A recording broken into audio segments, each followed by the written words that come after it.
What up, everybody? I'm your host, JP. This is my co-host, Josh. Hey, everybody. And why do you say it like that? Like what? Why didn't you say it with more enthusiasm? It sounded like you were gargling something to drink, and you just said, hey, everybody. I just had a sip of the Red Bull. Anyway, welcome back to the FilmBros podcast.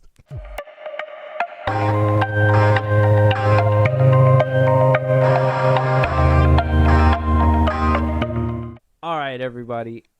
Just to start off with the first topic, we lost a great one a past couple of days. At the time of recording this, it's only been like 3 days, but a few days ago we wound up losing a great actor. His name was Ray Stevenson. Now, some people know him from The Punisher. Some people know him from he was in Retaliation. He was the Firefly. Okay. He played Gar Saxon. He voiced him in the Clone Wars. Yeah. And in Rebels. Played Volstagg in the Ragnarok in the Thor franchise. And most notably recently is playing one of the, I don't know if you remember him in the Ahsoka trailer, but he was the dude with the orange lightsaber. He's like one of the Inquisitors or something like that. Whatever that person was. Yeah, so his upcoming role is, I'm assuming, his last for right now, from what we know. Now, there wasn't a cause of death just yet, so because it's still new. I just thought I mean, what do you think? I mean, have you do you remember his work? Do you? Well, yeah, I remember some of his work. I knew he voiced people in Star Wars. He's a big Star Wars person, and then yeah. So, and then I remember him. Well, I remembered him from Punisher Warzone. It's not my favorite Punisher movie, but I mean, I remember him from it. So this is just to shed some light on his death, because yeah, it is sad. Losing an actor is always sad, and if you're more into his work, then sympathy out to you and all that. But may he rest in peace. Yeah. Hopefully it wasn't anything crazy, but I'm sure we'll find that out in the days to come. Yeah. I just wanted to start off the episode like that. I know it's kind of a bummer, but I like paying respect where, respect is due. Exactly. But now that we're through this sad part, Josh, I'm about to make you even sadder because we're about to talk about The Flash. Now, we wound up getting a final trailer today. Yeah. The final trailer, from what I hear, is basically the Chinese trailer that came out, and I kind of showed it to you. It's fine. I want to rewatch it. I want us to look at this again. Okay. Because right after that, we're going to talk about the reviews that happened, because there was a special screening for The Flash. Yeah.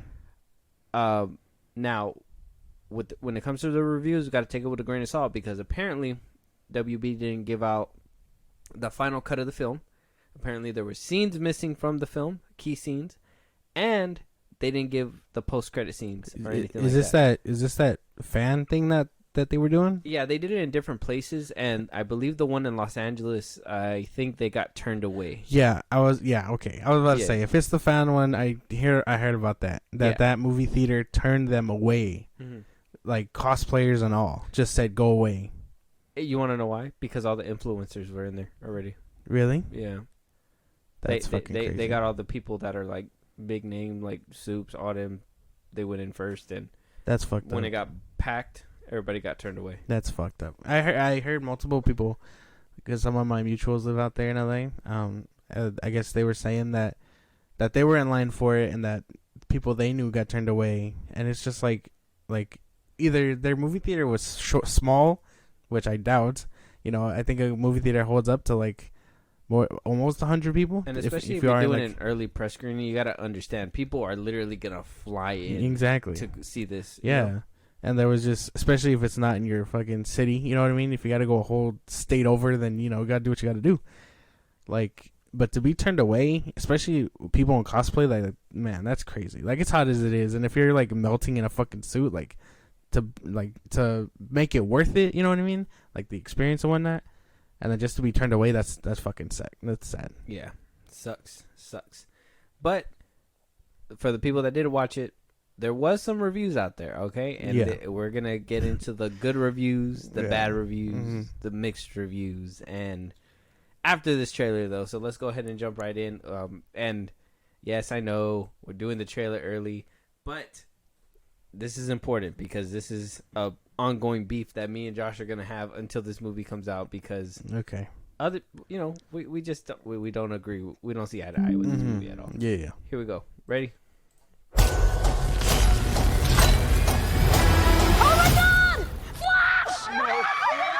Hi. I love you. Thank you. Passing you into Mr. Wayne.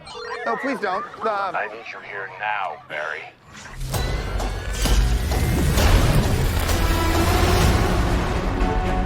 So you're saying you could travel back in time? But Bruce, I can fix things. I can save people. I can save my mom. I can save your parents. You could also destroy everything. I love you, Mom. I love you too. So how was it this week? How's school? School was good. Oh, this is mad trippy. Dude, this is catastrophic. This world must die.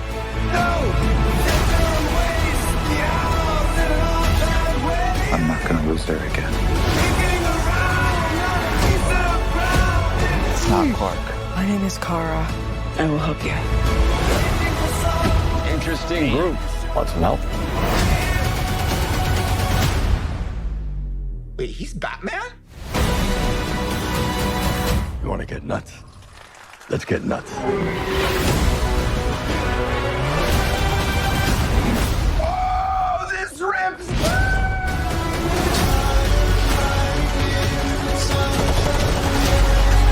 We're in uncharted territory. Batman, what do we do? We try not to die. Are you ready? Ready. Let's go.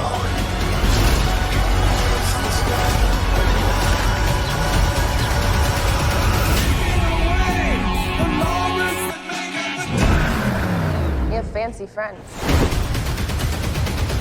No, it was an Uber. Oh, exec.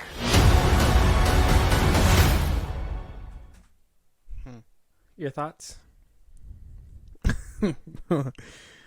Oh man, I just want you to say what I'm thinking. If you can acknowledge that, I feel like this conversation will go a lot. Well, yeah, because I noticed it. It has big CGI problems still. Some of it looks better than other scenes. If you notice that. Yeah. Some of it like that scene. If you guys want to check it out on YouTube, go ahead. But that scene where he's throwing that tornado, that looked fucking cool. Okay. But the scene prior with him like looking up and like that looked weird. Like why do some scenes look more polished than others?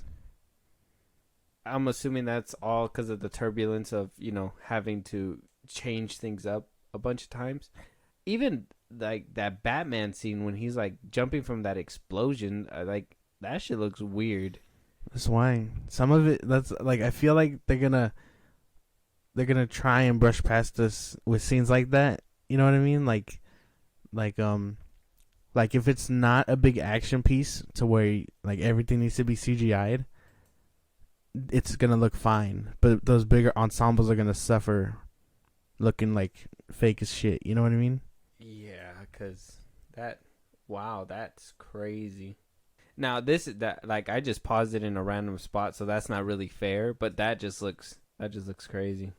Yeah, but I can acknowledge that some of the scenes still look wonky. The trailer still kind of.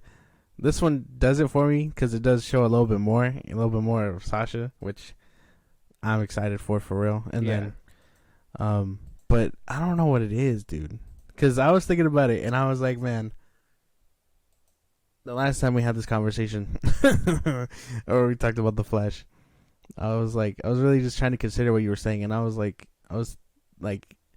coming to your side of being on the fence, but I was more just like, damn, like what if this movie isn't all that it's cracked up to be? You know what I mean?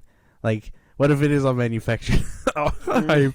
You're over here like thinking about it. Yeah, because I don't like. I've said it before, but I don't know.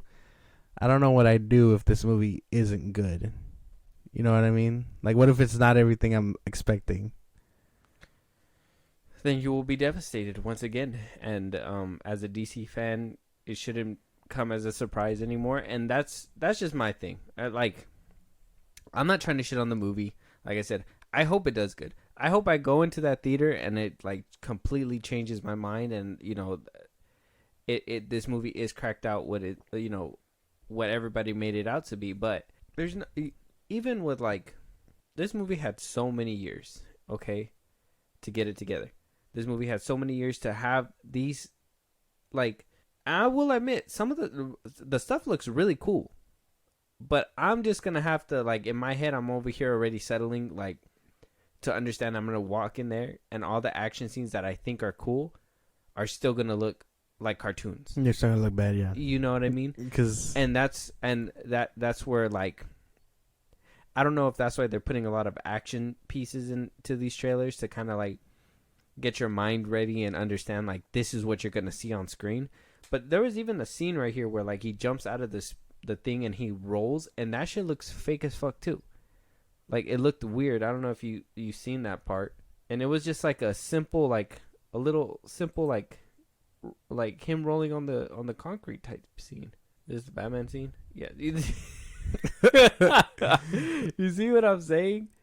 Like that's not even fair. Like I'd sue. 100% I'd sue.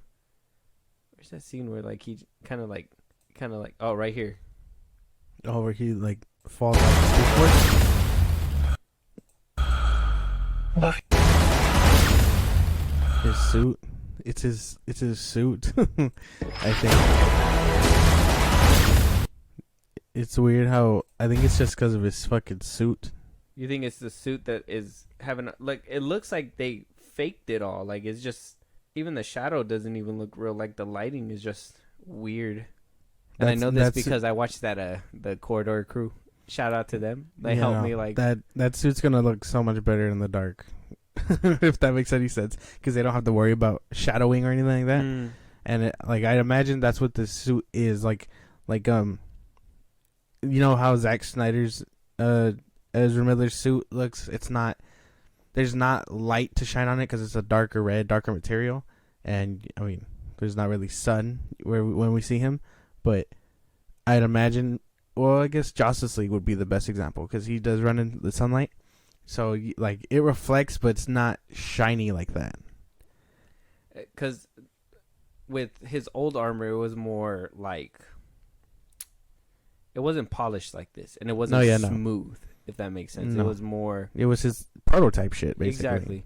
So, like I said, I get it. No, I don't get it. I don't get why this movie looks like shit in the trailers. That's the only thing. Like I said, the story sounds like it might be good. Everything sounds like everything else might be all right. I'm not sure. I'm on the fence about Keaton because, to be honest, Michael Keaton had kind of, he... Even kind of like, I mean, he did a good performance in Homecoming. Actually, I'm not even gonna like say that, but there's his Vulture is cool. There is times where like he's just on screen and he says it too, like, oh, I'm just here for a check. I think when they canceled Batgirl, he was just like, oh, what? Okay, and like he just forgot about it. Like he just does this shit because he doesn't care and he's just getting a check. You know. So that's another thing that kind of worries me about seeing him. Sasha. I 100% believe that she's going to give it her all in this movie. I just think that they're going to do her dirty with the CGI. Kind of like that frame that I showed you where her head kind of floating in a way. And it was like... Yeah.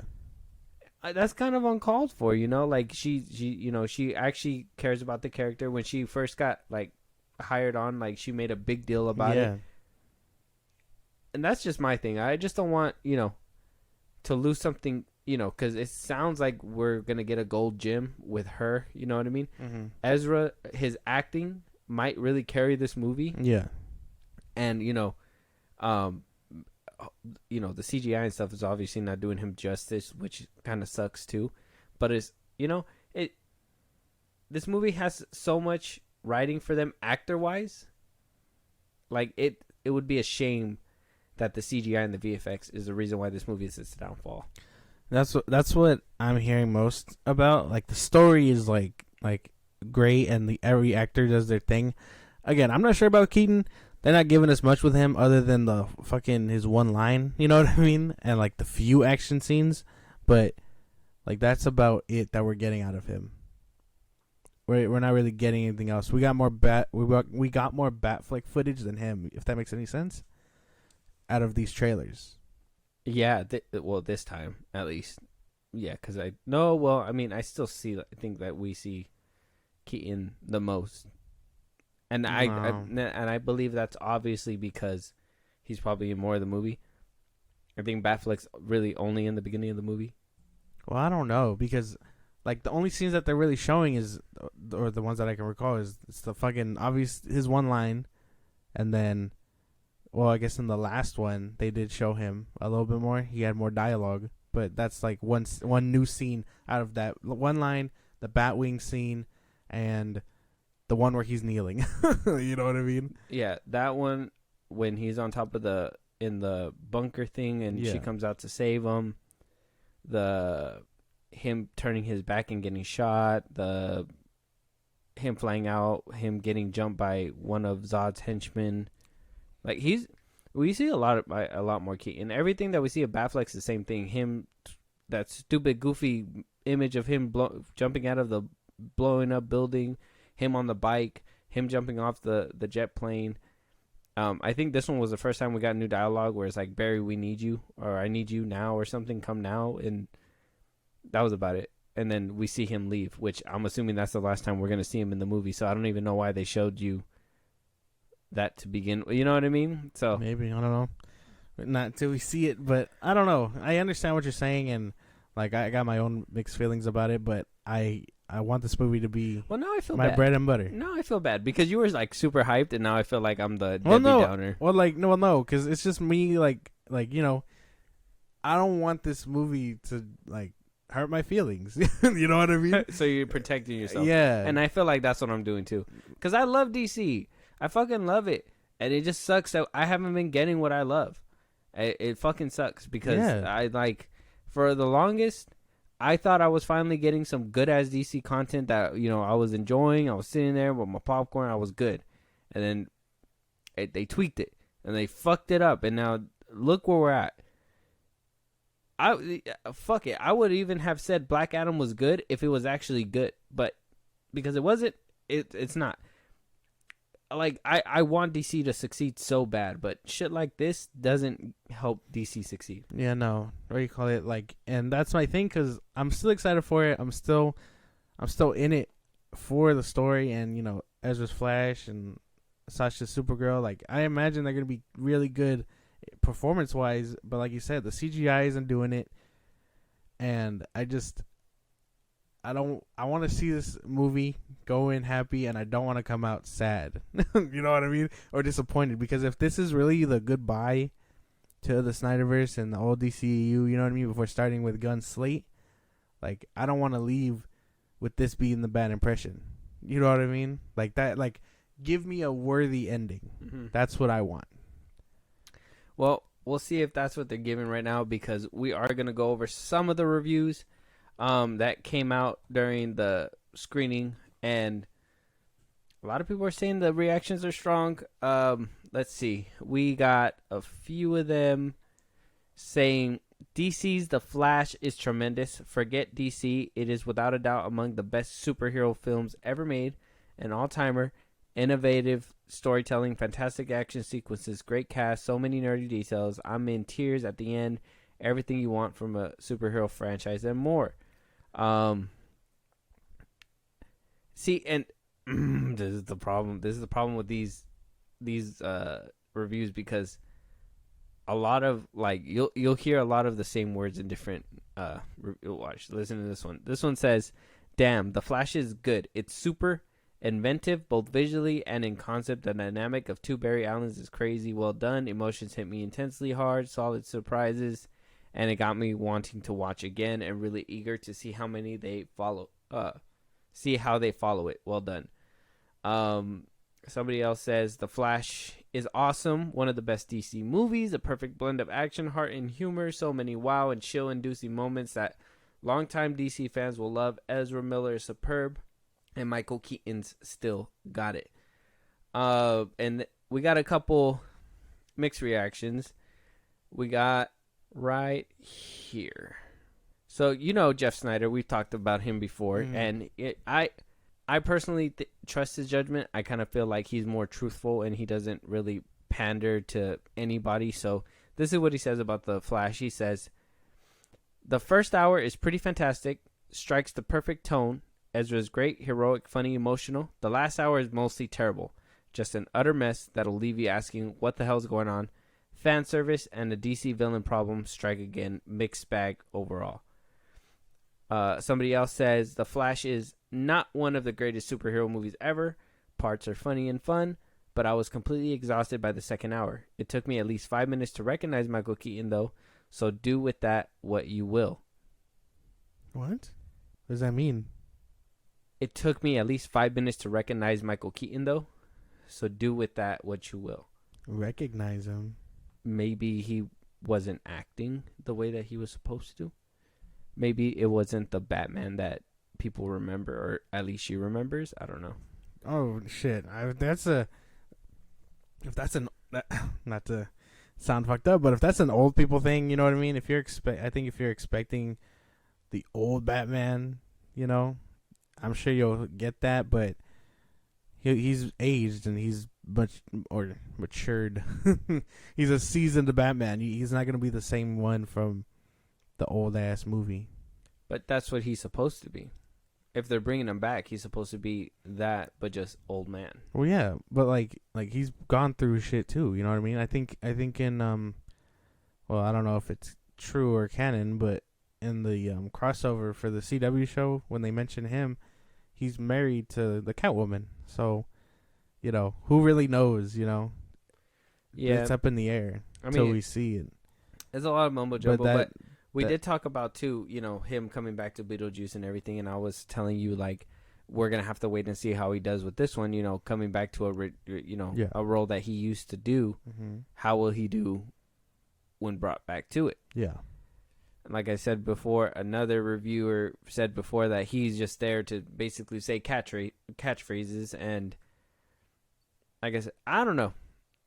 The reviews aren't 100%. I will say, in the defense of The Flash, like I said before, that this is not a full showing. Nobody has actually seen the full film from beginning to end because apparently there's pieces missing and the post-credit scenes aren't even there. So you don't know what they're setting up. Maybe there's some context that's not there within the movies. But another side of me says, oh, this might be all a ploy. They're saying not everything's there, so they can still be able to be like, well, there's going to be a little bit more. You know what I mean? There's going to be a little bit more. So you can get mixed reviews, but understand those reviews, those bad ones, don't make sense right now because you guys haven't seen the full film. You know what I mean? Maybe, but man, just the idea of a movie not being shown fully to fans who are going ahead of time. You know what I mean? Mm-hmm. Like that's crazy. That's fucking crazy. I think they're probably just tiptoeing, seeing how reactions are early before they go back and tweak it again. You know what I mean? Yeah. Before sending it out and coming together for the release date. It's crazy shit. Yeah. It is unfinished, so we're going to have to wait to, obviously get our eyes on this, movie, be able to judge for ourselves. Maybe when the premiere happens and, those actual reviews start spewing out, that's when we're going to, actually hear something. Now, on Twitter, obviously we have half and half fans, right? People, real DC fans, Snyderverse people. Apparently a lot of people went to go watch it. I won't lie. Snyderverse people are saying that it's not that good of a movie, whereas some are saying that, it's because, it's not Snyderverse, whatever. But Andy Muschietti said that it was connected to the larger DCEU, which is, quote unquote, the Snyderverse. I'm assuming that that's what he meant, that it is just this movie takes place within the DCEU, and it's supposed to lead to a road at the very end that's going to lead to James Gunn's. That's not the DCEU. You know what I mean? That's no. I mean, like, that's why I was trying to finish your statement. Like, it starts there, but it clearly shifts train tracks and goes somewhere else. Exactly. So they're gonna. It's at the end of this everything. Mm-hmm. That movie is supposed to spit out into James Gunn's new DCU. So, you know, I'm assuming, and this is just gonna be my prediction. I'm assuming that the movie's gonna be good. Like I said, maybe you just gotta get past the CGI and stuff. I mean, I guess you can say it's better than the CWs. People can get past the CGI most of the time. It's a problem if every like you know how people will be like, oh man, this scene in this movie was so fucking cool. You know what I mean? I don't want to have to do that with the Flash a few months down the line. You know, when it's on DVD or whatever or streaming, whenever the fuck, and then it's just not finished CGI. You know what I mean? Like I don't want to be like, oh man, look at this scene of the Flash running. Like, this was my favorite moment. And then it's Ezra in his rubbery ass suit, and then like just not looking good. You know what I mean? I'm just saying, the last time we seen him look good was during that Speed Force scene. But yeah, we're gonna have to wait to see what happens with the Flash. This is gonna be an interesting case. DC, I don't know, man. This is either general audiences are gonna really love this, or you know, maybe general audiences really will love this because, you know, it's the first Flash movie, and people are gonna just be happy to see that he's on the big screen. And then you're gonna have the other half, which is like, you know, people that love DC stuff like that, comics and whatever, that are really gonna either.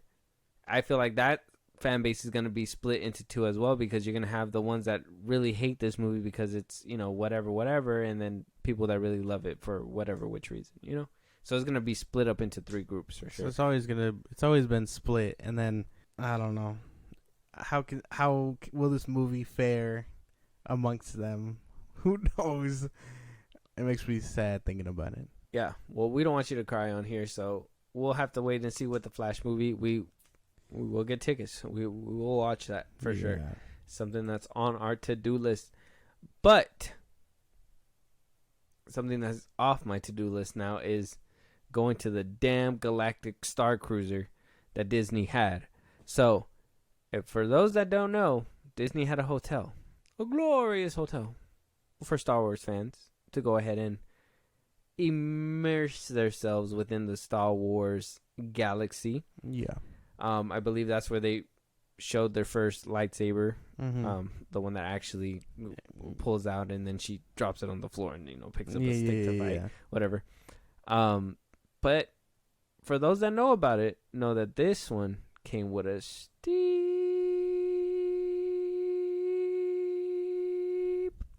price point. Why would you? Why would you hurt their ears like this? I'm just saying, bro. Like, it's very steep. Don't do it again. Stop. Sorry. So steep that for 3 nights, you're basically paying $5,000. $5,000 for a weekend. Now, you could take 4 people, split it. Still a lot of money, regardless. And now Disney is going to be shutting it down completely. Why? We all know why. Nobody's going to it. Now, somebody like me, I would if I had that kind of cheddar on me. I'm not in a position to drop 5, bands on a 3-day hotel, trip to Star Wars, unfortunately. If I was, probably do it. Exactly. But, not a lot of people are in that position. Not a lot of people can do that. To have a crazy price point like that, I already knew, and I always said, like, one day I'm going to, go, but I should have known better. This shit wasn't going to last. Not at the price point that they had it at. They should have known better. Disney is... I hope they take a look, and then when they decide somewhere down the line to retry this, that they do look at the fucking price points and be like, yeah, 5,000 is fucking steep. I understand you're getting the 3 days, but no, that just doesn't sound worth it, if that makes any sense. If it's $5,000, I assume everything's free there. I don't know. I better be able to do whatever the fuck I want. I don't know. $5,000. I better be able to fucking drink Star Wars alcohol. There better be Star Wars alcohol there. I want that blue milk. Yeah. What do you call it? Like, I feel like if you were to go and it was that kind of price point, you better fucking get the room and the experience and whatnot, and then after that, a lightsaber and a droid should be fucking free, because there's no fucking way, you know what I mean? Disney is just money gouging at that point. Like, I want Leia Organa in my room. Like, there's no way to be charging me $5,000 and then I still gotta go out to your fucking park and then pay another $300 for whatever droid or lightsaber I want. For a churro. Like, yeah, whatever the fuck. But yeah, it sucks to hear that this is closing. I'm sure it had hella employees dedicated to Star Wars, you know what I mean? But it's they should have known that this shit was not gonna last. Who the fuck has this kind of money this day and age? Like, you know what I mean? Unless you're out there, but I mean, I doubt it. Yeah, no, I know motherfuckers got cheddar, but motherfuckers don't got cheddar to be spending like that. It's too much. I mean, it's great. It's a great place, but it's just too much, especially for like the scale that they had it at. You know what I mean? Like, you guys had a whole hotel where, you know, if you would have easily made it a little bit cheaper, made it, you know, more affordable to immerse yourself within this hotel, you know what I mean? You would have had way more customers, you know what I mean? Yeah. People would go to Disneyland and just stay in your hotel if it was like, why does it got to be $5,000? You could have easily made it like $200 a night or whatever, right? Because, you know, you're paying for extra stuff, whatever. Yeah. Make it like $200 a night, and then just have them pay for, you know, food, drinks, whatever, and blah, blah, blah. And if they have that kind of money, they're still spending less than $5,000. Yeah. I don't know. But it's ridiculous, and they can try to dress it up in different ways. I know that they're trying to blame Disney right now. Bob Iger is trying to blame it on a few things that I'm really not informed on, so I can't really speak on it, and I don't want to, you know, obviously spread misinformation. But he is coming out trying to blame it on other things. But at the end of the day, bottom line, what it looks like is people don't have that cheddar, okay? And this Galactic Cruiser, only 100 rooms. $5,000. What? If they book out that whole place, hold on one second. I know this is simple math, and somebody probably already did it in their head, but I'm going to fucking pull out my calculator. $5,000, okay? Times that by 100 rooms. That's $500,000. That's $500,000. Are you fucking kidding me, Disney? Are you fucking kidding me? You're telling me you could... No, they deserve to shut this place down. I'll shut it down myself. Just go over there. Yep, time to close up. Fucking... I'm just going to walk in there. I'm just going to look around and be like, it just makes me want to burn this motherfucker down. It is what it is. Man. It sucks that we'll never be able to go. Yeah. I'm sure they'll revamp it and then change prices later down the line. Probably, huh? Make it a little bit more affordable. Yeah. They're just probably like, ooh. They're probably just like, we got to shut down and take it back to the drawing board, because, like, it's not... I'm really sure it's not that Star Wars fans and whatnot, you know, don't want to do it. It's just, it's fucking expensive. That's it. Make it affordable to the common Star Wars fan, and I'm sure you'll bring in the dough, you know what I mean? But Disney just likes to fucking money gouge at that point. Yeah, they're just trying to get as much dollars as they can, as much as they can squeeze out. But something that, you know, did happen over the weekend, and, you know, it's all because of the new Fast X movie, okay? And speaking of think as much as you can squeeze out, Fast X has been on this long journey. Yeah. Like I told you before, it's been around since 2001, the first Fast and the Furious. Now, a video resurfaced of Michelle Rodriguez at Comic-Con, and I believe this was around the time where Fast 7 or 8 had came out. Yeah. She was doing an interview, you know, and she basically goes on a rant and says, you know, that Marvel movies are just unoriginal, whatever. And when are they going to stop? How many movies can they make, right? And everybody I seen it all over TikTok. Everybody was dragging her. Yeah. I just wanted, I'm not doing this to drag her. I actually want to defend, but I just want you to hear the clip first in case you haven't heard it in a while. And, you know, we'll get your thoughts. I mean, and where can you go? How many Marvel movies can you make? I know. Like, Right. come on, guys. At some point, we got to get innovative with this. Okay. That's funny. I'm gonna defend her because I think I have seen this coming around, and everyone's had the same plot points. You know, oh, you have 10 Fast and Furious movies. You went from street racing to this, and I'm like, well, Dom's basically a superhero now. Yeah, like all the plot points have been done. You know what I mean? Like it's not original to point out that there's 10 of these movies and they're obviously not where they started. You know what I mean? Like, so in her defense, she's kind of right. The Marvel movies have had a stale formula. You know what I mean? And as we've seen from Phase 4, it wasn't the best. And then we're still in the stump of barely making it out. Guardians is barely scraping it by the fucking, you know what I mean, by their fucking fingernails. We don't know how the Marvels is gonna do, so she has a point. You know, how many can they make before they decide to crap out and just move out of the casino? That's my point, because again, it's easier to jab at her. I find it harder to defend. Yeah, and I mean, though at the time, obviously when this was recorded, that she wasn't at Fast X. You know, one thing is if she said it when they were at 10 movies, but you got to think, Marvel has 32 properties, right? Fast and Furious has 10 movies and a spinoff, whatever. Marvel movies, what I can say about Fast movies is that they take risks, right? Marvel doesn't do that. Yeah, no. Marvel doesn't do that. Mm-mm. Fast and the Furious, you can hate one movie, but one can really be your favorite. Okay? And like, you could, and not really hate, I don't think anybody hates any of the Fast and Furious movies. I would, at least for myself, there's some that I don't like as much as others. Exactly. But I don't think I can actually sit there and be like, I fucking hate Fast and the Furious. I fucking hate this one. You know what I mean? Yeah. I can't see myself doing that. At least with Fast and the Furious, like, you're still entertained. Mm-hmm. Whereas in a Marvel movie, if it doesn't get your attention and you don't like it, you're no longer entertained. In my opinion, I don't feel entertained by a boring movie that Marvel puts out, because it just feels forced and weird. You know what I mean?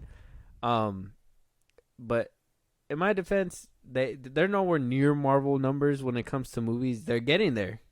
They're getting there. They're on their ass. I tell you. But I was thinking like Star Wars probably has, you know, more movies within the saga, but no, they cut that shit off. Now Fast and the Furious is right there, so. But she has a point, but at the same time, you know, don't be saying things like that, because it is true that it's not where it started from, but they had to, you know, reinvent themselves to keep up with today's standards. At least with the Fast franchise, they are being kind of innovative with each one. You know what I mean? It may be ridiculous, but innovative nonetheless. Yeah. You know what I mean? At least with in the first, depending on how you look at it, the first phases of Marvel, each movie was just a carbon copy of itself. Yeah. Same fucking formula here, there, whatever. Not really innovative, because like you said, they don't take risks. At least with the Fast franchise, they take risks. They get innovative with their action pieces and whatever else. Yeah, even though it's whatever. dumb and breaks the laws of nature, it's fine. It's entertainment. Exactly.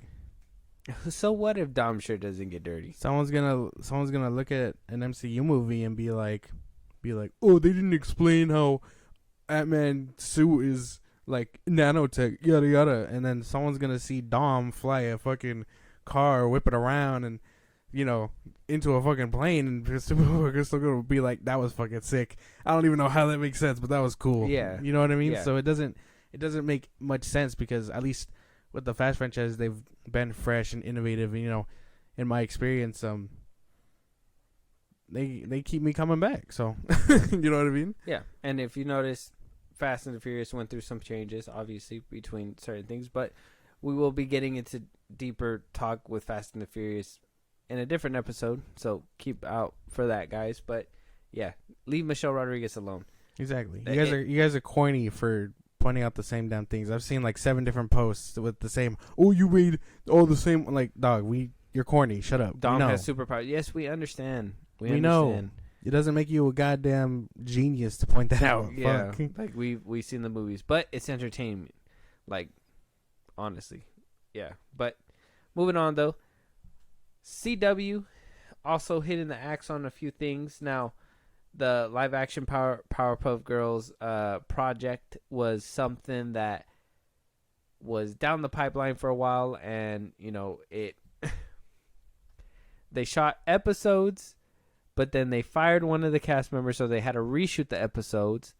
The pilot wasn't doing good, so they completely scrapped it and had to do a new pilot, I believe. And ever since then, it's been quiet and dark with the Powerpuff Girls CW live action thing that was supposed to happen. And now we got confirmation that it's been completely cut off, which honestly, it was kind of like, a puppy that was trying to walk and then it got ran over. But it didn't die. And they were just like, no, we could fix you. And the puppy's just like, just make a Frankenstein out of this bitch. Yeah, like, so maybe it's a good thing that it never came to be. Maybe it just wasn't meant to be. But a lot of other things that are happening too. We've talked about this before. DC content is getting thrown out the window. A lot of people were still hoping, and it was still up in the air for some certain things. So Justice U is also gonna be forgotten of because it's been confirmed that The Flash, which the season finale premieres tonight, will be the last of the Arrowverse. Mm-hmm. No more Arrowverse. No more CW projects with DC. Yeah. I don't know. What do you think? Yay, nay, sucks, happy? Well, I mean, I didn't really care for the Powerpuff Girls live action thing. I totally forgot it was a thing. You know what I mean? I think a word came out about this when they said Gotham Knights was coming out, and then, all that shit happened, and I just didn't hear a word from it. So, if they decided to put it down for sure, then it is what it is. I would have been terrified to see what Mojo Jojo looks like in live action. I am Mojo Jojo. And then, as for the DC one, what's it called? Justice U. Yeah, Justice U. That shit sounded dumb from the jump. It did. Like, the concept was, well, you don't really care for the CW show, so there's this character, John Diggle, what do you call it? He was going to be the CW's Green Lantern. They were going to give him a show that didn't pan out.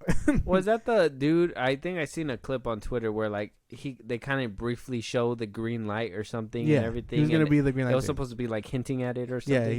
He was going to get it, and then I'm pretty sure he was going to be wearing it in the spinoff, and then that didn't pan out. So we see him he shows up in a few other episodes after the Arrow ends, and they hint that he wears it and stuff, but they don't really show him. I don't know why you can't just paint him green for a second, And then I guess he was gonna train the quote unquote next generation of superheroes or whatever the fuck, vigilantes. I wanted to know what that roster was gonna look like, but that was the premise, and I was like, that sounds fucking ridiculous. He was Oliver's sidekick for like a majority of the first couple seasons of Arrow. What does he know about saving anybody? Yeah. You know what I mean? And then, so I'm fine that was canceled. I thought that shit was dumb. Like, I don't think he ever deserved his own show. And if he did, at least splurge a little bit and give me that Green Lantern shit that you hinted at the end of Arrow that ended way before its time. You know what I mean? And then everything else is history because I don't really know anything about that. But that Justice U one, I got beef. That shit was dumb. Oh, well, with that one, I'm not sure. I think we're opposite. So with the Powerpuff Girl one, I was actually excited for it because of all the development hell that was happening. You wanted to see the final product? I just wanted to see what was gonna get, what it was gonna turn out to be, because I seen when they were shooting a certain scene or whatever, and they had the original person, and then they wound up, like I said, I think it was Bubbles that got replaced. The girl that's playing Bubbles. Yeah. And then they wound up changing her, and they got captured redoing the scene again, the same way or whatever. with that girl for the pilot. I think it was the pilot episode that they were redoing again. Yeah. And I was just like, wow, this is so stupid. I just want to see what happens. You know what I mean? I know that Gotham Knights one that happened and everybody was calling it dumb.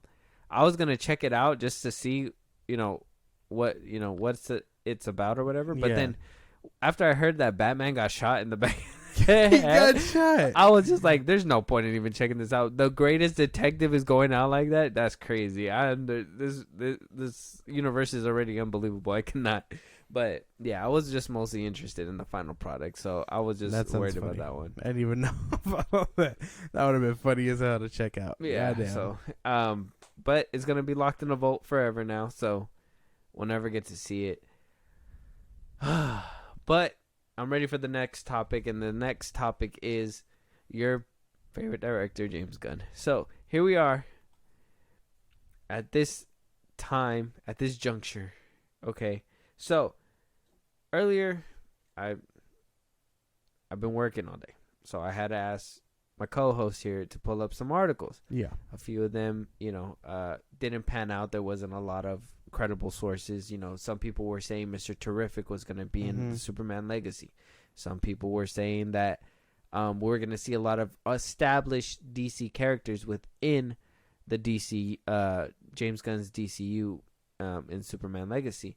A lot of characters being thrown around. We got the repeat offenders spewing random rumors. And I'm a victim of it too, because I screenshot, I write it down or whatever, and I look into it, but nothing pans out, and I'm like, all right, some dude in his basement made this up. You know what I mean? And it's fine, and I get it. Yeah. People ain't got nothing better to do. It's okay. But somebody else who doesn't have anything better to do is James Gunn as well. And that's because he is virtue signaling, okay, with, I'm just trying to do what I'm supposed to do, and leave me be because I have things to if something's coming out and I don't say it, don't believe it type shit, and it's just gaslighting people, stuff like that, and it's ridiculous in my opinion. So here's what he had to say. He says, "I'm getting barraged with bullshit DC rumors this morning. I'll just reiterate the general rule not to believe anything unless it comes from me or Peter. But unless it's especially egregious, I'm going to slow down on calling shit out. Sorry, I know it's one of my favorite traditions. There are 3 reasons for this. 1, some people are making up lies to get attention from me or to get clicks. I don't want to encourage that. 2, I've read hundreds of rumors this morning. One of them is half true, so I don't want to be used as a way for people to throw nonsense at the wall until something sticks. 3, I'm storyboarding Superman Legacy and don't have time. Have a great day," with another picture of a merman at the very bottom. So a few things come out of this tweet. 1, nobody told you to be on this internet shit to begin with. Nobody told you that you had to debunk anybody, and if you're being used for clicks, well, that's your own dumbass fault because you allowed yourself to do that. Okay? People made shit up and you fell for it. That's your fucking fault. If you fall for the bait, that's on you. You can't get mad at the fish for pulling on the line. You know what I mean? You dangling food in front of them, that motherfucker gonna bite. You know what I mean? That's simple. That's how internet trolls work and everything. They want your reaction so they can be like, "Oh, James Gunn said this in retaliation." You know what I mean? And at that point, it's about how you react. You know what I mean? Like saying it how this is all aggressive. Of course, that's gonna get the tabloids and all that saying like, "Oh, James Gunn says this is bullshit." You know what I mean? Whatever else. Mm-hmm. So it's totally his fault. No one controls his app but him. He doesn't. It's not like everyone else where like you would imagine they have a publicist or something saying, "Hey, don't say this." You know what I mean? Yeah. I'm sure he controls that shit 100%. Yeah. And then he goes ahead and says, okay, that rumors or whatever, right? And he says in his second point, one of them is half true, so I don't want to be used as a way for people to throw nonsense at the wall until something sticks. My man, you literally confirm or deny on Twitter everything. What is he talking about? He literally confirms or denies. They'll be like, Are we gonna see Lois Lane in Superman Legacy? Yeah, you will. Are we gonna see this or whatever? So if it's little vague stuff, he's okay with it. But when people are actually trying to like get some details or whatever, obviously he's gonna lock down, right? Obviously he's not gonna give all these details. But if you're preaching yourself to be an open book on Twitter, people are gonna be expecting certain things out of you, and if you're gonna just be like, no, toying with them or whatever, people are gonna get sick of that shit, and people are gonna do what he said in the first one: clickbait you, do all this stuff. Why? So they can get a reaction, so they can get the attention. So once again, back to my first point: if you didn't respond in the first place, none of this shit would be happening.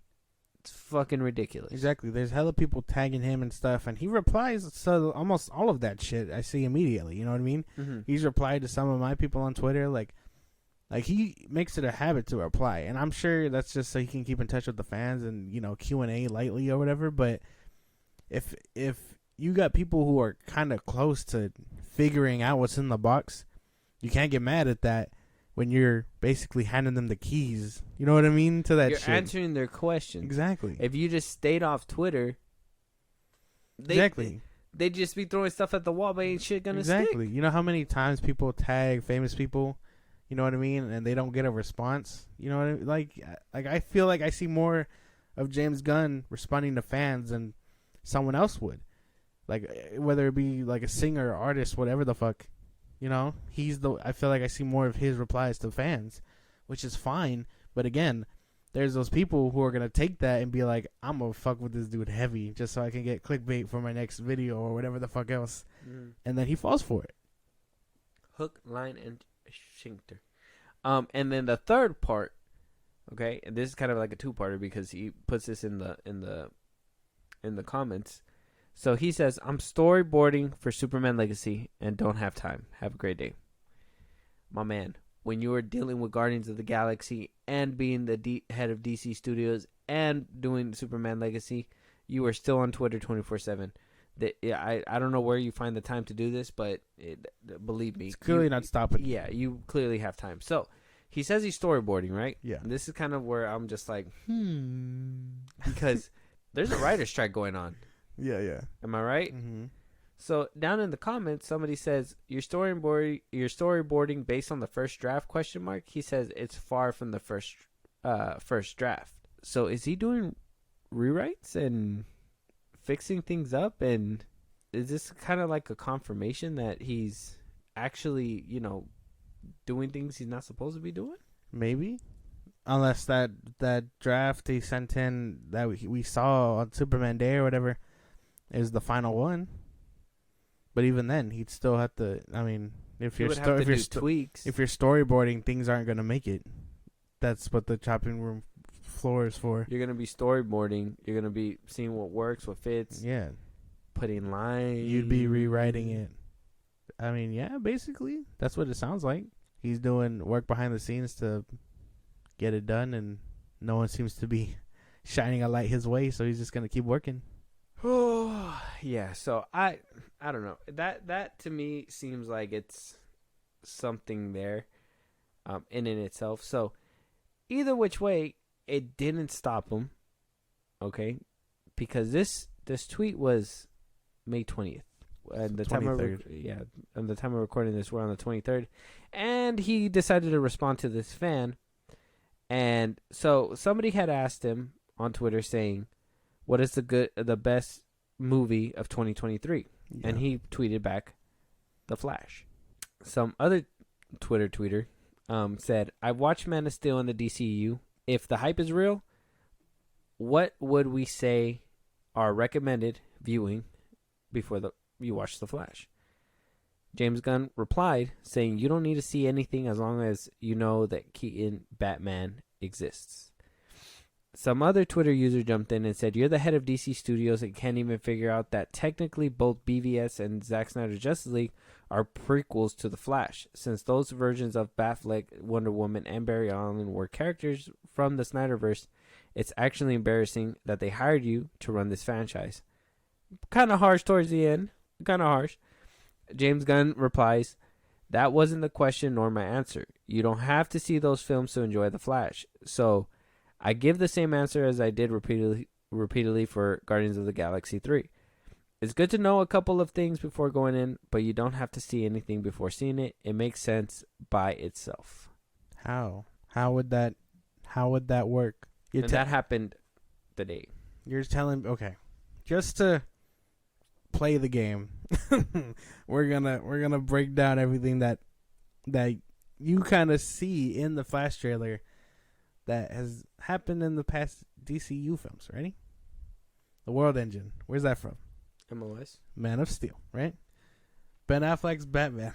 Where's that from? BVS.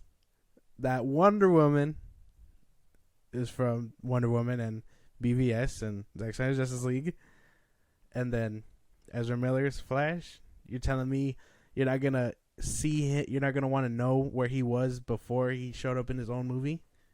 Zack Snyder's Justice League or BVS if you want to really throw it back to where we first get a hint of him. And if you want a little Suicide Squad. Suicide Squad. Oh yeah, that's right. He was there. That was probably like my favorite cameo. But like, and then Zod. Where have you seen Zod? Why is Superman a girl? Oh, you know Zod from Man of Steel and Supergirl. So that doesn't make much sense. You kind of have to watch those movies to get to where we are as the Flash. At least, maybe you don't have to see Aquaman because he's not in it. Aquaman. Maybe you don't have to see the Birds of Prey movies or James Gunn's own Suicide Squad to see the Flash. I wouldn't watch it anyway. You don't have to watch Suicide Squad 2016, but you would have to see all of Zack Snyder's movies in the DCEU first. You have a point. I'm not saying that you don't. I can agree with you, and you're thinking of this as a fan and about films and stuff like that. Now let me take you through a process of like business in my head, okay? Okay. You're the head of DC Studios. Yes. You're running DC now. Mm-hmm. You want DC to make money? Yeah. Tell people to go watch the fucking movies, guy. What the fuck is your problem? If I was Zaslav, if I would have seen that tweet, I would have looked at it. I would have called up James Gunn. I would have been like, why the fuck didn't you tell people that, you got to go watch MOS? Why didn't you tell people that you got to watch BVS? Why didn't you say go watch Zack Snyder's Justice League? Yeah. Why wouldn't you have told them that? It's fucking ridiculous. If more streams for your service, people are going to be like, oh, I have to watch these movies in order to like them. Mm-hmm. What, are we afraid that people are going to actually enjoy these movies, Man of Steel, BVS, whatever, more than the shit that you're going to put out later? Or do you think it's going to confuse them? You think it's going to confuse them if you tell them to go watch this and at the end of the movie you're basically going to be like, they have nothing to do with this? Yeah. They're putting themselves in a wall, against the wall. Mm-hmm. And it's all because of the fact that James Gunn took over leadership, and not just because of the fact that he did that. It's the actions that he took. One was revealing that this slate is going nowhere. Okay, yeah. Already fucking hurt the business. Mm-hmm.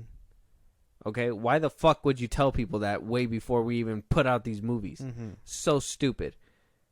People would have probably went to go watch these movies. You know what I mean? They would have probably made a little bit more money. I mean, I still think word of mouth would have said these movies are bad, but at the same time, there's no shaving Shazam. yeah, it is what it is. Two, if you cared about these movies, if you cared about the vision that was there before yours, you know what they say? You're supposed to respect the past, or you're supposed to build for the future while also respecting the past. You know what I mean? Yeah. Like, don't be afraid to take big leaps, but don't forget where you came from. Type shit. Whether we like it or not, those movies in the beginning of the DCEU were the past, and you gotta have people embrace that, and then go ahead and move forward. Yeah, say goodbye peacefully, and then move forward. It just seems like you're sweeping everything out of under the rug, and from a business point of view, really says that you're not selling these movies, and you should be. Yeah. Yep. As both ends of the stick kind of just stabbing toward them. That's such a weird thing to say to people. Like, oh, you don't really have to know the other movies. You just have to know that Michael Keaton is Batman. Who the fuck would know that? unless you're like a real DC fan and maybe you're young and you know those movies because someone showed you them. But no one younger than like our parents would know who the fuck Keaton is. I know who Keaton is. I mean, that's besides the general audience. But if we want to go there, if we want to say that, so you're telling me that you just need to know that Keaton exists, or Keaton's Batman exists. Well, who's Keaton's Batman? So you're telling them they gotta go watch Batman, Tim Burton's Batman, but you're not telling them they gotta go watch BVS. You're indirectly saying that you need to go watch it, because if you don't know who Keaton's Batman is, then you're not going to be prepared for this movie. Exactly. So there's a bunch of movies technically that you have to watch. This isn't like No Way Home being like, oh, you have to watch the Tobey Maguire movies and the Andrew Garfield movies to know what happens in No Way Home. That's not this. This is him cutting out the past so he can be like, hey, this movie can stand on its own, when really you have half the Justice League in that bitch. A Michael Keaton Batman from the fucking 90s and whatever the fuck else. They have one Justice League member, and that's the Flash. No, Batman and Wonder Woman. Batman. Well, Wonder Woman's in there for a cameo, right? Well, no, dog. I'm telling you, they wouldn't give her a Funko Pop if she wasn't in there for longer than a cameo. But you know what I mean? That would be like think about it, because I've heard rumors that Superman might be in it. You know what I mean? But he's not gonna get a Funko Pop for a cameo. She has to have a longer scene. You know what I mean? So maybe what we talked about with Ben Affleck saying that they cut her scene is completely wrong, because she has to be in it for longer than that for them to literally promote her in the merchandise. Yeah, that's something different. But yeah, James Gunn fucking up on all cylinders still. I'm just saying he's really setting himself up for and this. Like I said, I don't pray for anybody's downfall. I'm not praying for his downfall. But what I'm saying is that if it does happen, it's gonna fucking hurt. And it's gonna fucking hurt because of shit that he's doing like this. When shit hits the fan and he fucking falls, and they're like, and he's like, oh, what the fuck happened? Everybody's gonna be berating him. Boom, look at these tweets that you said. Look at all this shit. Oh, whatever. Storyboarding, whatever, blah, blah, blah. I'm going to stop talking. Clickbaits, whatever. All that shit, all these tweets, everything. It's going to bite him right in the ass. And he should have known. He should have learned this from the first time that this happened. They literally dig through your past and you got fired from Marvel. Yeah, you got something good out of it, whatever, but you're still going to be playing that game? Tweets literally were your downfall last time. And look what the fuck he's doing again. Exactly. So, I mean, everybody be ready, because I'm sure it'll come soon enough. And it won't be long till we see this user has deleted their account or something like that, because I can see it happening. Well, James Gunn is not the only one in hot water. Even his own boss, David Zaslav, is in hot water as well. So over the weekend, he wound up going to Boston University to speak at the graduation, and it's during a writer's strike as of right now, and he got booed and told to pay his writers by the whole stadium. And I got the clip right here, so that's funny. Go ahead and listen to it and watch it real quick. He's trying to say his speech too, by the way, which is crazy. I have the honor to present David Zaslav for Boston University's honorary degree.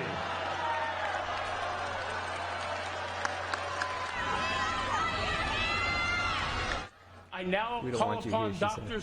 David Zaslav to deliver the 150th commencement address of Boston University. Wow. I couldn't be more excited to be here with all of you. If you want to be successful, you're going to have to figure out how to get along with everyone. And that includes difficult people. Some people... Yeah. Goddamn quiet. Some people will be looking for a fight. And they keep chanting, pay your riders. So... they're right. Just pay your fucking riders, man. Stop doing this bullshit. Oh my goodness, I don't know what it is about these people, these money hungry motherfuckers. He just pay your people. End of discussion. I mean, is it wrong to boo somebody at a graduation ceremony? Maybe. That's not for me to decide.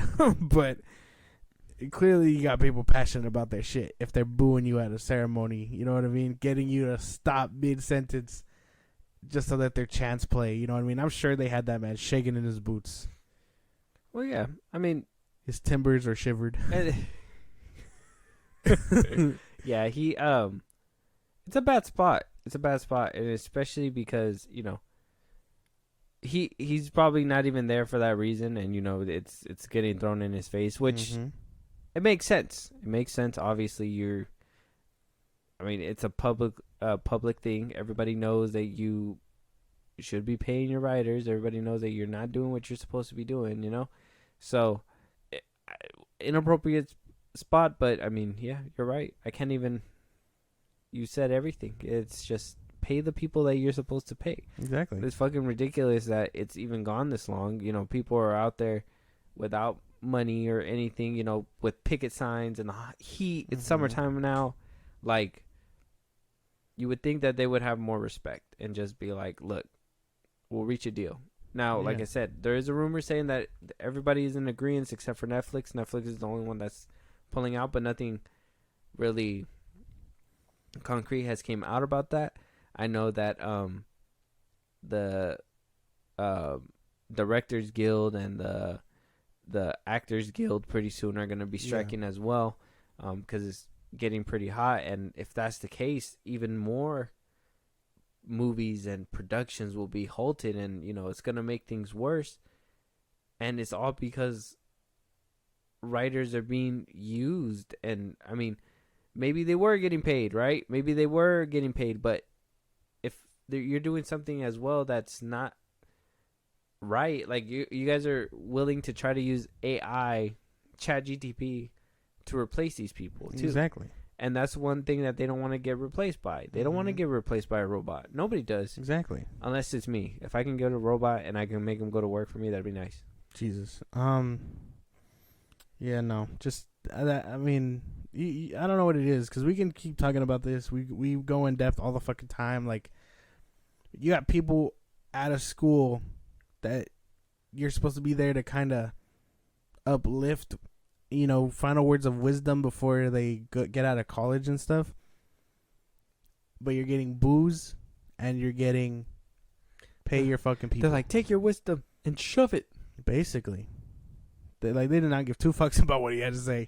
And that's, like, I didn't know what his speech was, but say, like, where he was going with that whole people want to make problems for you. Like, dog, these people are clearly offended by, you know, your presence. You're making problems for these writers. Exactly. So, like, the borderline is that this shit needs to end and just pay your fucking people. Because eventually it's going to get hard for this motherfucker to step outside.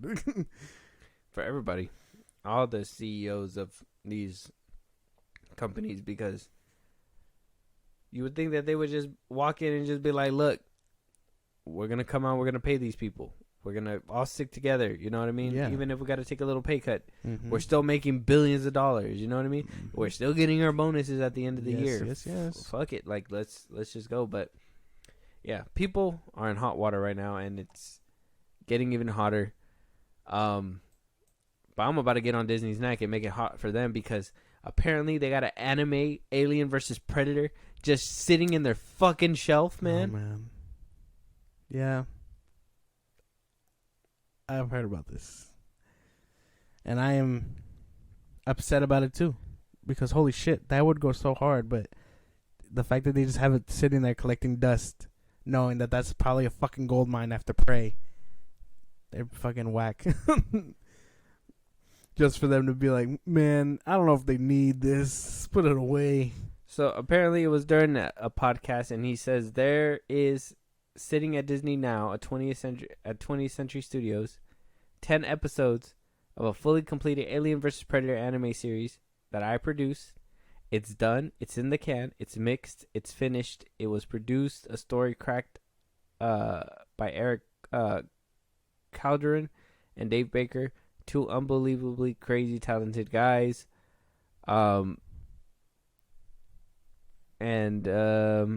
Yeah, the rest is history. That apparently he pitched direct to DVD Alien vs Predator, animated movie, and they just said, "Hey, we'll go ahead and make it into a series." He wound up doing an anime series, so everything's apparently good to go. 10 episodes. Man, if they don't quit playing around, you think it'll get to see the light of day one day? Shit, I'd hope so. Hashtag release the Alien vs Predator anime. Fuck. Like, that'd be fucking cool. That sounds sick. That sounds fucking cool. Why would they? This is the thing about Disney. Like, they like, not all of their ideas are hitters, but when they have them, they're just like, nah, let's put that away. Maybe it's too good. Like, I don't know what the fuck they think about. I'm thinking that this show might be too gory. It might be too, because if it's an anime, Alien vs Predator, they probably made it mature, and those motherfuckers Disney's don't bleed. like, this is too mature. Those motherfuckers don't bleed. What about other people? What, man? Who gives a fuck about them? There's gonna be people that are gonna bleed, I'm sure. We'll get there when we get there. What if it's as bad as like Invincible? Well, that'd be fucking cool. Well, like blood. Like, imagine like an alien just popping some dude's head. If Disney wants to mature and pull it forward, they can just be like, hey, this one's a little too adult for your children. Put back on Bluey or something like this. Like, this isn't for kids. They can totally do that. They have Deadpool on Disney Plus now. Like, there's no reason for them to be holding out. Maybe it's because anime isn't their Disney brand right now. I just say dump all the episodes on Hulu and let people go crazy. Exactly, like they did with that one Marvel show. Fucking damn, I forgot what it's called. I think it's called Hit Monkey or something like that. That one's like an anime. Yeah, I heard that one didn't even get a second season. Well, I don't know. It was but ass. Well, I don't know. But I hear. You never watched it? No. Did you watch that MODOK one? No. Ew. No. Oh. Hell no. No. And then, but like they should totally do that because that'd be fucking cool. Like, I need the show to see the light of day now. So again, hashtag release the Alien vs Predator anime. Yep. And apparently we're gonna have to wait on that one. And just, icing on the cake. Now, on the past couple episodes, we did talk about a certain somebody, Kathleen Kennedy, right? I'm mad because yesterday I called you. You remember about an episode that we were supposed to air, and we were like talking all about it. And yeah. I heard it on YouTube. Somebody beat me to it. Yeah. But we just been. Kathleen Kennedy has just been on my radar as this not so good person, as of lately, and recently, she went ahead and said that the upcoming Rey film will question: does the galaxy need Jedi anymore? Yeah. And do we want them back? Now, an interesting question. What do you get off that little quote? I'm not too sure because weren't we promised that she was already gonna be leading a new order already? Didn't they already say that? What happened? That wasn't Rey already gonna be leading a new order by this time? Yeah. So I think that question's kind of out the window. No, like I think if they were gonna do that, they shouldn't have had her start her own school or whatever, unless they go in depth and just they're like in hiding or whatever. Mm-hmm. Maybe they're not known as, they're not at their height like they were with the High Republic or even before the war of the Clone Wars or whatnot. But the question is nice. I don't know how they're gonna explore it in this context though. Because I think that's something I feel like they should have done with Luke, But I think they tried it in the Last Jedi, but people weren't listening, Yeah. Well, she says in this kind of long quote, and I'll break it down little by little. She says, "Well, as we moved into a future space, which the story is about 15 years outside of Rise of Skywalker, obviously we realized that post-war, post-First Order, Rise of the New Jedi Order, we left Episode IX with Rey making a commitment to Luke Skywalker that she would rebuild the Jedi Order, and so we are here, and we are ready to do that." She said, and it took a lot of discussion because obviously we've been developing stories in different spaces, and television has been a big focus of our attention right now. But there's still so much interest in what happens after Rise of Skywalker, so we are excited to be doing that now. Real quick, not really. I don't care what happens after Rise of Skywalker. It is what it is. I'm not gonna lie. I'm not really that excited to see what Rey's up to. I'm really not. What about you? I am. Are you? Yeah. What a simp. I don't give a Daisy Ridley. But no, yeah, no. I'm very excited to see where she's been. You know, like I really want to know where her story is going. I don't know, man. I don't know. I don't even know if I can take you seriously.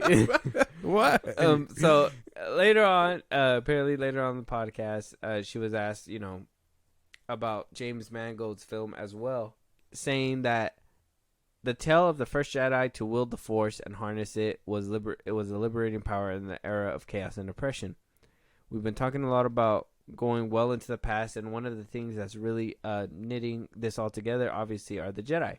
What happened with the Jedi over time? Much like history, how did the Jedi evolve? They were wiped out in Order 66, and they gradually have been coming back. The question that we're going to ask with the new Jedi Order and with Rey is, does the galaxy need them anymore? Do they want them back? There's a lot of food for thought in what we're doing, whether it's the past, present, or future. Now, I know she's talking about like galaxy within the galaxy, and I know that she's saying, the people, like, they're going to be questioning whether or not they want Jedi within the galaxy or whatever. But when I hear that, and especially with everything that's been happening, what I hear is, do we still want to see Jedi? You know what I mean? And I get that because, how we've been slowly moving away from it and everything. Like, we haven't seen any Jedi besides Obi-Wan Kenobi since the Rise of Skywalker. And that, to me, says in volumes to what she's doing here is that, like, well, at least for me, okay? It doesn't take a giant leap to open yourself up to the fuck out of me. One small step. Where the fuck? God, scared me. I lost my train of thought. But what I get from that is that she just doesn't want to put Jedi out there like that. And I know we're going to see them in her film, but it's like, if the movie doesn't do good, does that mean in her head, like, oh yeah, no, they don't want to see Jedi anymore? That's not who they want to see. I really hope that's not what she's thinking. I think people always want to see Jedi. You know what I mean? I think the common fan would fucking lose their shit if they didn't see Jedi anymore. People riot when they don't see a lightsaber at all these days. People were mad as shit seeing Andor. The people that did see it, or I guess the fans, the hardcore fans that saw it, quote unquote, were really upset. They said they saw no lightsabers. Those fucking children. What do you call it? But there was like gunfights and hella blasters. That's not what they want to see. They want to see lightsaber go burr. Go vroom. like that's what their mentality. They're just like, they are not high civilized people. You know what I mean? Like, the reason they eat up Mando is because he's cool. You know what I mean? And like, his armor's dope, and sure, there's blaster fights and stuff. But like, once they introduced that Darksaber, it was a wrap, because now you see a lightsaber. Mm-hmm. People are kind of excited for Ahsoka, not just because of Ahsoka, but lightsabers again. And then Kenobi, obviously, it's fucking Obi-Wan Kenobi. Of course, you're gonna fucking yeah. And however you feel about it afterward, it's your own thing. But people were excited for that too. And then, like, I think people just had a big problem with Andor because there was no lightsabers in it, and it was quote unquote too sophisticated for you fucking children. I don't think she means that like to get rid of them entirely. I think that's just a story point, and I really hope that's not what she means by what you're saying. Well, Like I said, I could be digging deep. It's what I think because of the past record and what she's been doing. Obviously, we're gonna have to see, and you would think, and it kind of sucks because you would think the Jedi would, that would have been a problem when like Luke was creating his Jedi Order. Why are we worried about it? How many years it was after Return of the Jedi? Yeah. To where they're at now. I'm sure that was the concern, you know what I mean? And they were trying to get into it. In The Last Jedi, like I said. But people didn't like that. No Jedi? What? Luke abandoning his nephew? What? No way. It's too different. People didn't like that shit. I love that. Is she hitting the repeat button then? I think they're gonna probably try and tell that now in a more not so different way, quote unquote, to where it doesn't scare people. So she's doing a do-over, you think? Probably, with Rey and whatnot. Which again, I fully admit that should have been a Luke thing because of the era. You know what I mean? People in the Star Wars universe at the time were just like, well, the war is over, but Luke is the only Jedi. He's kind of this big ass legend, and then he redoes his order, but it's not big enough because he was just training younglings. It wasn't big enough to where it once was before the fall of the Republic. Mm-hmm. But people by then barely even remember what the Jedi were like 20 years later. Yeah, because it's been so long. Well, yeah, there were people. It's either people were too old and they were just fairy tales at that point, or you were a high profile person and you knew that they were still around. Mm-hmm. You know what I mean? So, like, Luke was just this legend.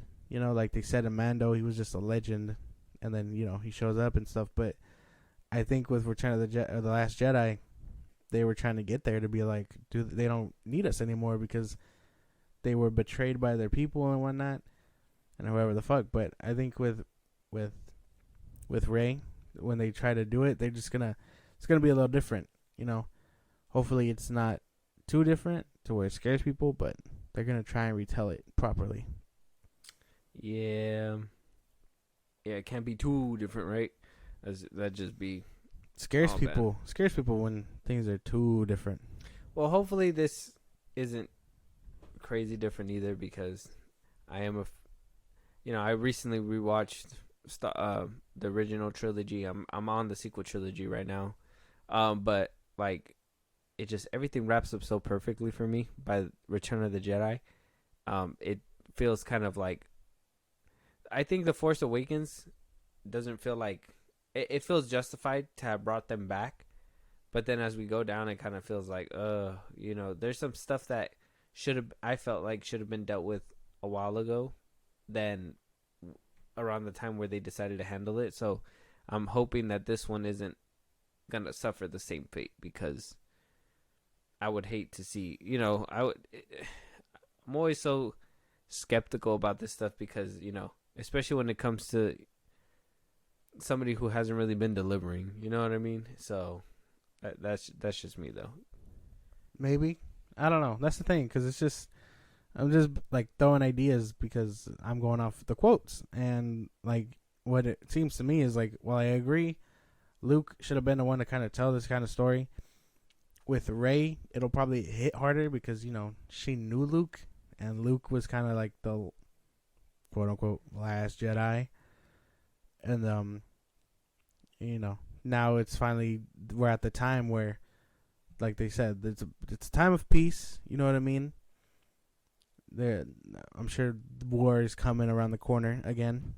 The dark side will unbalance everything and whatnot. But till we find out more, they're at peace. Do the Jedi need to exist? That's kind of the question. Which, I mean, if you ask me, yes, they should always exist. They were there to teach before, you know what I mean? Before the war, they started becoming generals and stuff. They were there to teach and lead people. It wasn't until war started affecting planets that they were on where they were just seen as generals and mongers and fearmongers and whatnot. But no, they were always there to be peaceful and stuff. Yeah. But that's if you ask me that question. I like to hear your opinion on it. But with this one, obviously, we got a whiles away for this movie to come out. Yeah. But I don't know. I hope I'm not the only one who's worrying out there, because I feel like it's something worth worrying about. But with that being said, that's going to be our last topic of this episode. If, there's anything that we missed, anything that we should have talked about, any movies you guys want us to review, anything you guys want us to react to, if you guys want to support us in a big way, Josh, let them know where they can let us know. Twitter, TikTok, Instagram at FilmBros Podcast. We post when new episodes are up. You can hit us up there for engaging content. If you want to listen to us on the go, Spotify, Apple Podcast, or anywhere you get podcasts, at FilmBros Podcast. If you want to support us, Buzzsprout, you can subscribe there. Help us out in a big way to keep this show going and whatnot. Maybe make some improvements. That's up to y'all. You also get shout outs, which is a really cool thing, and exclusive content when we decide to start uploading that for you guys. At FilmBros Podcast, all that stuff is in our bios. Go ahead and check that out. And when it's all said and done, subscribe to our YouTube at FilmBros Podcast. Yes, and we will be uploading our podcast on there as well. YouTube Music has officially launched the podcast option on their app. So if you guys have YouTube Music, be on the lookout for that. Make sure you guys follow on there as well.